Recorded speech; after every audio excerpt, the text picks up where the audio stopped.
好啦，乡亲啊，咱继续来看第一线的消防队员进入火场了后，这个救援的过程是惊险万分。有一间包厢内底有20外个靠回长辈，行动无方便，只会当伫原地等待救援。啊，这消防员是爱着老长辈为7楼撞落1楼，耗尽体力，而且这个空气管随时会无够用，现场的状况非常的危急。 火灾现场真危险，消防队员赶紧想办法，甲受困的民众带离开现场。KTV 大火包厢内有不少民众受困，其中一间内面拢是有年岁的人，行动不便，等待救援。消防队员一站搜查，伫7楼其中一间包厢，发现窗仔边有人咧喊救命，总共有20名长者受困。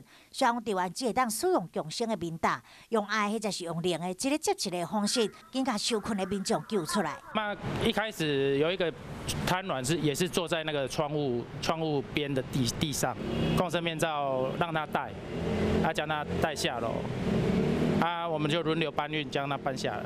过程中，规个拢全乌烟，看无手镜头啊！除了爱顾家己的体力，也该注意空气攻击的状况以外，嘛都爱安踏。体力甲心力拢是一大考验。火灾发生，它会产生很多的烟跟热，那些带有热的烟呢，它就会往上窜升。那它往上窜升必须要有管道。那这个管道来讲，比如说我们的楼梯间。